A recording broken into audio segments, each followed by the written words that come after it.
Hello everyone, welcome back to another episode of our entitled people.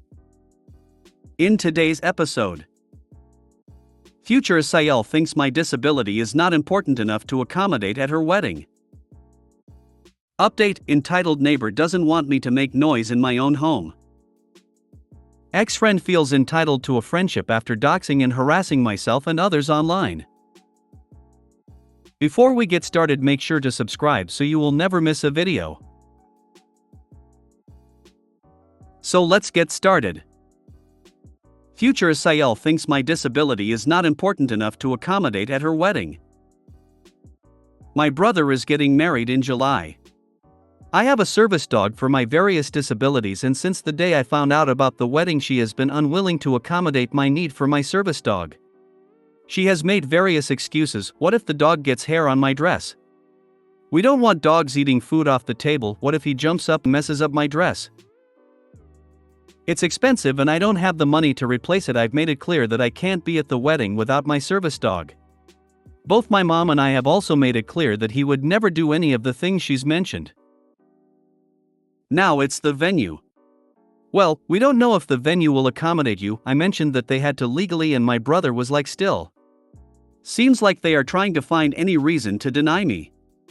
We are re-evaluating the topic in July, and if it doesn't go well, I might just show up with my service dog anyway. Could really use some support from you guys.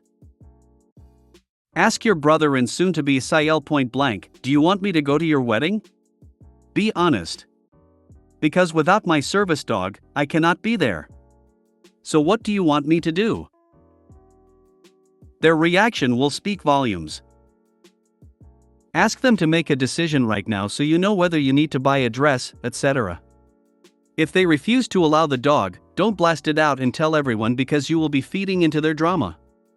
It's their choice to be assholes, and if you say nothing, they will spend that day and the rest of their lives justifying their decision.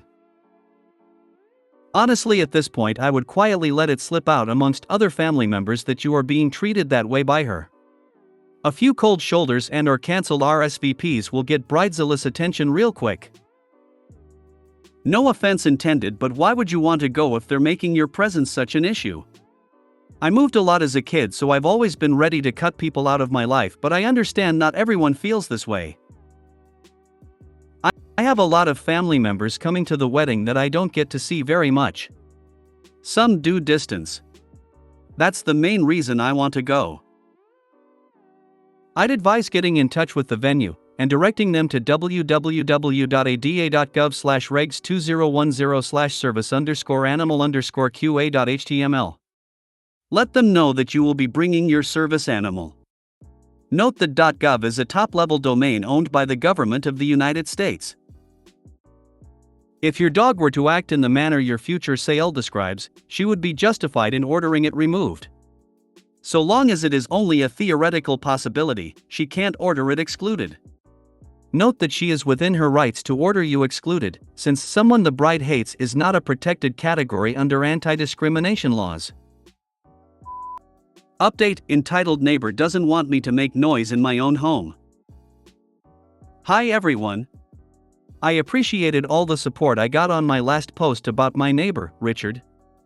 I wanted to give you all an update, but it might be a little disappointing, unfortunately. I called the office and told them about the situation, and they told me they were gonna call him and tell him to not interact with me and to make any complaints through them. This seemed to improve things at first, but he unfortunately decided to start banging on the ceiling whenever he felt I was being too loud. At first, it wasn't that bad.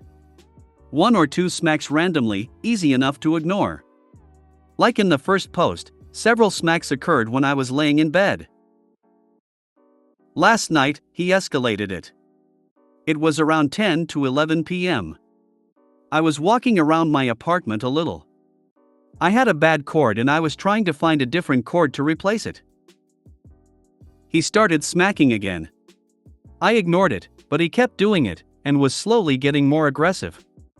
It was starting to freak me out a bit. At this point, I wasn't even moving anymore. I was just sitting at my desk.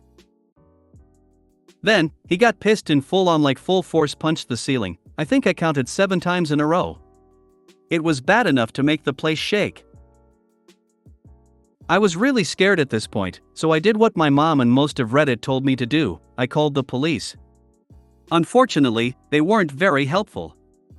Here is how the conversation went. Me C, cop. C, has he threatened you in any way? No, not directly. He's been told to not knock on my door and now he's being really aggressive with hitting the ceiling. C, I can't do anything if a crime has not been committed. The ceiling hitting is really scaring me, and he's admitted to watching me leave and come back before. C, things like this are part of apartment living. Him watching you is likely just him trying to figure out the source of the noise. I can talk to him if you want, but at that point he will know you called the police and that might make things worse off for you. I'm not saying you are making noise, but I've had to speak to my upstairs neighbors before too.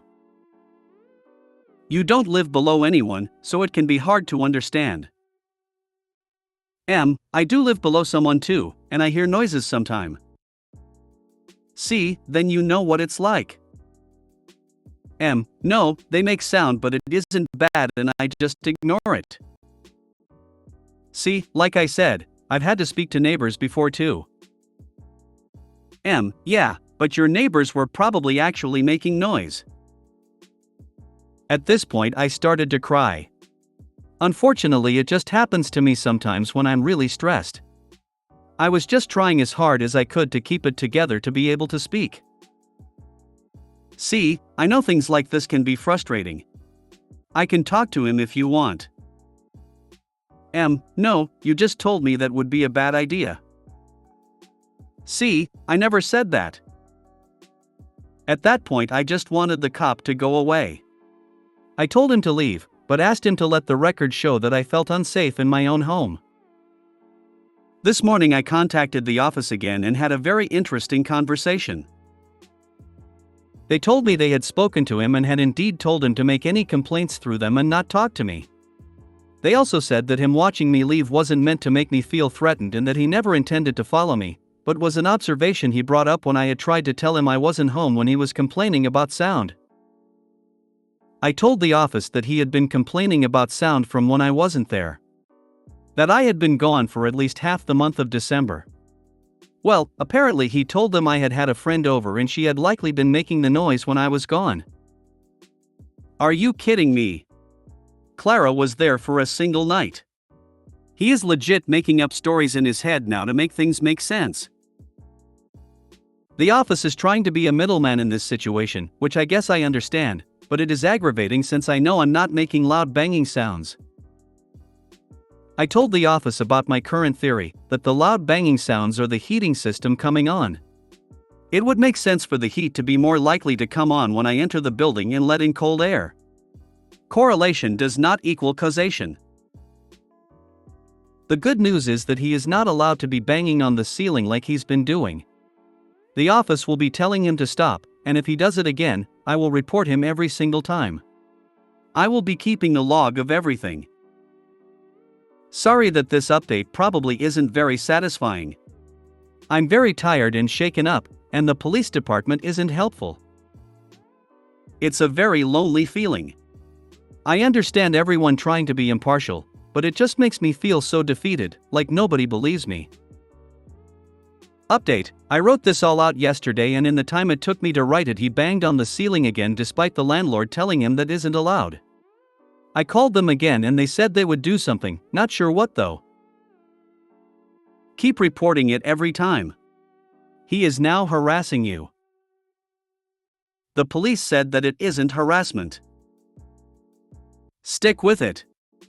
Keep reporting it every time and maybe invest in security cameras in your home to record moments of you not making any noise yet he bangs on your floor. It seems that there is something wrong with him, so please be careful, he is not acting rationally. Ex-friend feels entitled to a friendship after doxing and harassing myself and others online. Okay, I need to get this off my chest and if it belongs here, but I'm honestly considering going to the police over this situation. So I had a friend, let's name him EF, for entitled friend.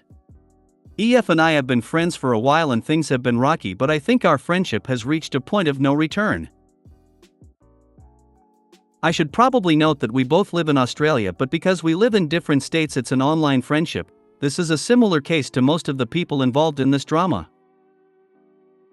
This all started when he joined a Discord server where my friends, and people in an online tech community I'm active in, like to hang out, talk about tech, send memes, etc.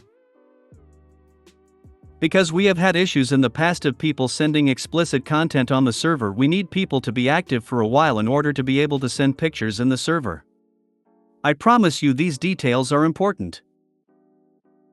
EF thought that sending images in general chat was a right and proceeded to constantly annoy and threaten moderators in the server over it. When they refused to give the role, EF somehow found their phone numbers and started spam calling them with no caller ID. This is when someone finally banned him.